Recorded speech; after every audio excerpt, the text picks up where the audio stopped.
रावण के वध के बाद अयोध्या पति श्री राम ने राजपाट संभाल लिया था और प्रजा राम राज्य से प्रसन्न थी। एक दिन भगवान महादेव की इच्छा श्री राम से मिलने की हुई। पार्वती जी को संग लेकर महादेव कैलाश पर्वत से अयोध्या नगरी के लिए चल पड़े। भगवान शिव और मां पार्वती को अयोध्या आया देखकर श्री सीताराम जी बहुत खुश हुए। माता जानकी ने उनका उचित आदर सत्कार किया और स्वयं भोजन बनाने के लिए रसोई में चली गई। भगवान शिव ने श्री राम से पूछा, हनुमान जी दिखाई नहीं पड़ रहे हैं, कहाँ हैं? श्री राम बोले, वो बगीचे में होंगे। शिव जी ने श्री राम जी से बगीचे में जाने की अनुमति मांगी और पार्वती जी के साथ बगीचे में आ गए। बगीचे की खूबसूरती देखकर उनका मन मोहित हो गया। आम के एक घने वृक्ष के नीचे हनुमान जी दीन दुनिया से बेखबर गहरी नींद में सोए थे और एक लय में खर्राटों से राम नाम की ध्वनि उठ रही थी। चकित होकर शिव जी और माता पार्वती एक दूसरे की ओर देखने लगे। माता पार्वती मुस्कुरा उठी और वृक्ष की डालियों की ओर इशारा किया। राम नाम सुनकर पेड़ की डालियां भी झूम रही थी। उनके बीच से भी राम नाम उच्चारित हो रहा था। शिव जी इस राम नाम की धुन में मस्त मगन होकर खुद भी राम राम कहकर नाचने लगे। माता पार्वती जी ने भी अपने पति का अनुसरण किया।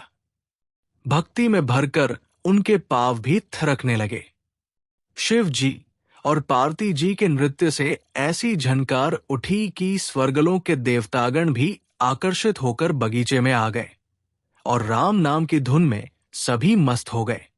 माता जानकी भोजन तैयार करके प्रतीक्षारत थी, परंतु संध्या घिरने तक भी अतिथि नहीं पधारे। तब अपने देवर लक्ष्मण जी को बगीचे में भेजा। लक्ष्मण जी ने तो अवतार ही लिया था श्री राम की सेवा के लिए।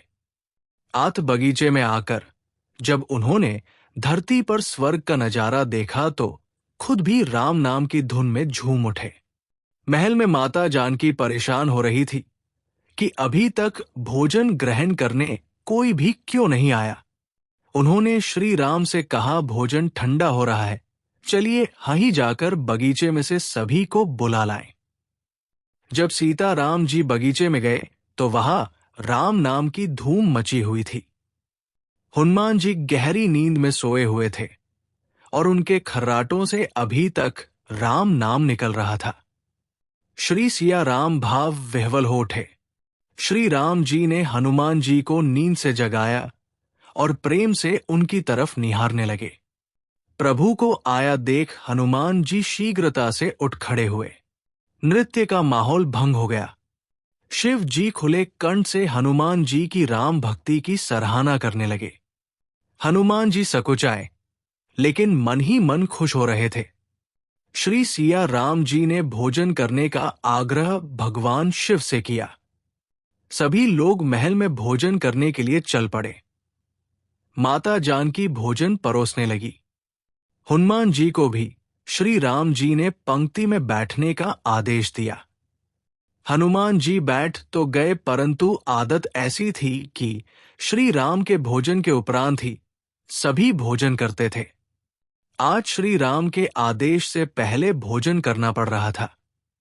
माता जानकी हनुमान जी को भोजन परोसती जा रही थी, पर हनुमान का पेट ही नहीं भर रहा था। कुछ समय तक तो उन्हें भोजन परोसती रही, फिर समझ गई इस तरह से हनुमान जी का पेट नहीं भरने वाला। उन्होंने तुलसी के एक पत्ते पर राम नाम लिखा और भोजन के साथ हनुमान जी को परोस दिया। तुलसी पत्र खाते ही हनुमान जी को संतुष्टि मिली और वो भोजन पूर्ण मानकर उठ खड़े हुए। भगवान शिव शंकर ने प्रसन्न होकर हनुमान जी को आशीर्वाद दिया कि आपकी राम भक्ति युगों युगों तक याद की जाएगी और आप संकट मोचन कहलाएंगे।